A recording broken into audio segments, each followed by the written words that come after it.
कुठे चाललात? रिक्षाने का जायचंय? मी आलोय ना, मी सोडतो तुम्हाला. चला. नाही काही नाही, सहजच. नाही म्हणजे हे आम्ही ते देवळात चाललो होतो. आज कामं जरा लवकर आवरली, म्हटलं निवांत दर्शन घेऊन येऊया. मग काय ही पण मागे लागली माझ्या. हो ना? हो बाबा, किती दिवस झालो आम्ही मंदिरात गेलो नाही. देव बाप्पा रागवेल आमच्यावर. मीच सांगितलं काकूंना मंदिरात घेऊन जायला, म्हणून ते घेऊन चालली. बघ देव बाप्पा किती करतो तुझ्यासाठी. योगायोग बघ, माझं पण लवकर काम संपलंय. चल सोबत जाऊ आपण देवळात. आणि जर पुढे कुठे जायचं असेल तर मी असेनच सोबत. चला. विठ्ठला, हे काय रे आता? एक प्रॉब्लेम संपत नाही तोपर्यंत दुसरा प्रॉब्लेम येतो समोर. माझ्या आणि गाण्याच्या मध्ये बाबा नेहमी आडवा काय येतो. आता काय करायचं? नको बाबा नको. का नको? अरे बाबा, मला फक्त काकूंसोबतच फिरायचंय. आधी आम्ही मंदिरात जाऊ, मग मार्केटमध्ये जाऊ. काकू मला आईस्क्रीम देणार आहे. तू असल्यावर हे खाऊ नको ते खाऊ नको. नको रे बाबा, तू आमच्या मध्ये पडू नकोस. मी मध्ये येत नाहीये, मी ड्रायव्हर म्हणून येतोय. चला जाऊ. विठ्ठला प्लीज कर ना काहीतरी. काहीही करून आम्हाला बाबासोबत पाठवू नकोस. जरा एक महत्वाचा फोन आहे. काकू, बाबा फोनवर बोलतोय, तोपर्यंत आपण पळून जाऊ. नाही बाळा, असं पळून जाता नाही येणार आपल्याला. त्याला संशय येईल ना. जरा थांब, आपण काहीतरी मार्ग काढू. हॅलो. सारंग, बिझी नसेल तर थोडं बोलायचं होतं. जरा महत्वाचं आहे. बोला ना. तिलोत्तमाजी तुझ्याशी काही बोलल्या का? म्हणजे माझा प्रोजेक्ट रिपोर्ट तुला दाखवला असेलच. हा रिपोर्ट बघितलाय मी, पण खरं सांगू तुम्हाला, मी आता कंपनीच्या कामामध्ये एवढं लक्ष नाही देत. मला माहिती आहे सारंग, तू आता कंपनीच्या कामात लक्ष घालत नाहीये, पण ह्या वेळेला मला तुझी मदत लागणार आहे. तिलोत्तमाजींनी माझ्यासमोर एक अट ठेवली आहे, ती मला मान्य नाही आहे. कसली अट? त्या म्हणतात की सावली हर्बलचं पुन्हा सुरू करायचं असेल तर त्याचं नाव बदलावं लागेल.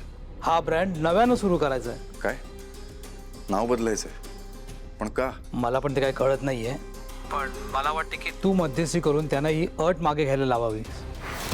बघ, मला माहिती आहे तू समाजसेवेच्या कामामध्ये खूप बिझी असतोस. बघ, ह्या ब्रँडसाठी तू काही नाही केलंस तरी चालेल, पण हेच नाव राहावं यासाठी तू काहीतरी कर. नाव नाही बदलणार, मी सांगतो ना तुम्हाला. सावली या नावाने या कंपनीचं खूप प्रॉफिट करून दिलं आहे. आणि जर सावली हर्बल आपण पुन्हा उभं करतोय तर तेच नाव राहील. काळजी नका करू, मी आईशी बोलतो. Thank you so much. सॉरी, तुम्हाला जावं लागेल. मला नाही येता येणार, जरा एक महत्वाचं काम आहे. आईशी बोलावं लागेल मला जरा. बाबा, कामच महत्वाचं आहे. जा तू लवकर, आमची नको काळजी घेऊस. बाय.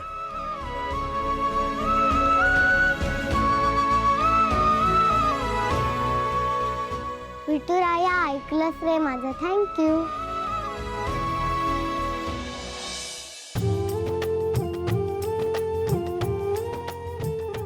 देवा, तू पाठीशी असतास म्हणून गुरुकुलमाच्या सगळ्या ऍडमिशन फुल झालेल्या असतात बघ.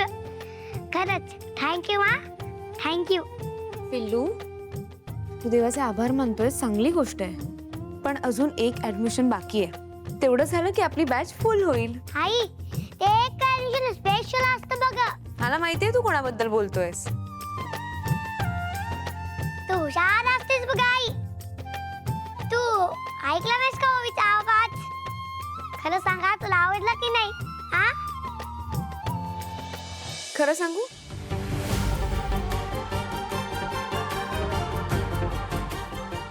आतापर्यंत जेवढे ऍडमिशन झालेत ना, त्यातून सगळ्यात गोड आवाज तिचाच वाटतो मला. खरंच असं वाटतं विठुरायाने खूप आधीपासूनच तिच्या गळ्यात सूर पेरलेत.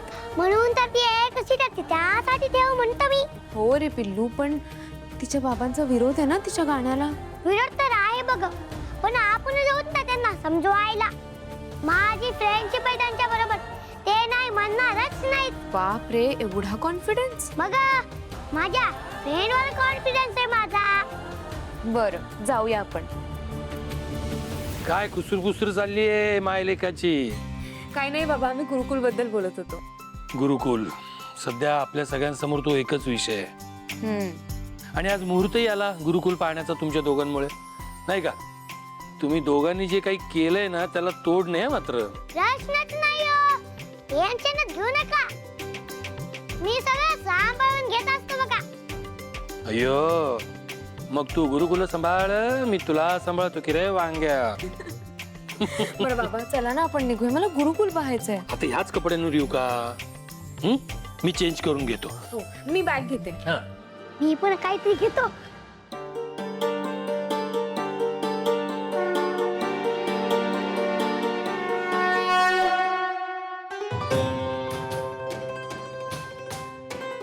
काकू, आपण बरोबर ठिकाण आलोय ना? इथे नक्की गाणं शिकवतात ना? हो बाळा, पण असं का वाटतंय तुला? ते बघ, तिथे तानपूर आहे, इथे नक्कीच गाणं शिकवत असतील. पण तुला असं का वाटतंय? तसं नाही ग काकू, मला इथं काहीतरी वेगळंच वाटतंय. म्हणजे मला ना हा क्लास चांगला नाही वाटत आहे. ओवी, असं लगेच ठरवून मोकळं व्हायचं नाही हं. अगं, आपण अजून त्या टीचरशी नीट बोललो सुद्धा नाही आहोत आणि तू लगेच काय नाचा पाडा लावलास. ऐक, आपण त्या टीचरशी आधी नीट बोलूया, सगळी चौकशी करूया, मग सगळ्या गोष्टी क्लिअर होतील. ओके? थँक्यू. बाळा, तुला खरंच काही नकोय ना? नको मॅडम, थँक्यू. बरं. मॅडम, मला जरा तुमच्या क्लासच्या वेळेबद्दल विचारायचं होतं. त्याचं कसं आहे ना, मी बँकेत नोकरी करते आणि नोकरी सांभाळून हे सगळं चाललंय.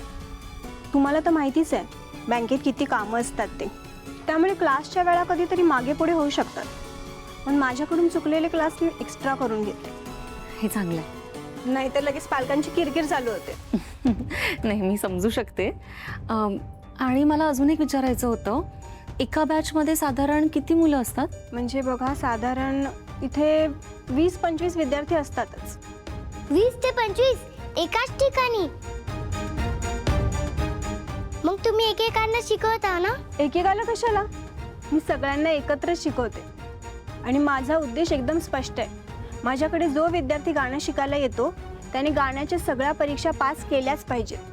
पण मॅडम, परीक्षेपेक्षा गाणं सुरात येणं महत्वाचं आहे ना? ते बरोबरच आहे ग, पण त्याचं काय आहे, ह्याच्या गाण्याच्या परीक्षा देऊन तुम्हाला जे मार्क्स मिळतात ना, त्याचा फायदा नंतर तुम्हालाच 10वी-12वीच्या रिझल्टमध्ये होतो. त्याच्यामुळे तुमचा स्कोअर वाढतो आणि पुढे तुम्हालाच करिअरला ते उपयोगी पडतं. मला असं वाटतं की गाणं ही डिग्री मिळवण्याचं एक साधन आहे, हो ना? पण मॅडम, मॅडम, तुमचे क्लासची फीस किती असतील? आता एवढ्या सगळ्या विद्यार्थ्यांना मनापासून शिकवायचं म्हणजे तर त्याची फी म्हणाल तर 2000 रुपये दरमहा. पण प्रत्येक महिन्याच्या 5 तारखेच्या आत फी जमा करावीच लागेल. आणि जर क्लास माझ्याकडून बुडाला तर मी तो परत कव्हर करेल. पण जर विद्यार्थी गैरहजर असेल तर तुम्हाला फी पूर्ण भरावीच लागेल.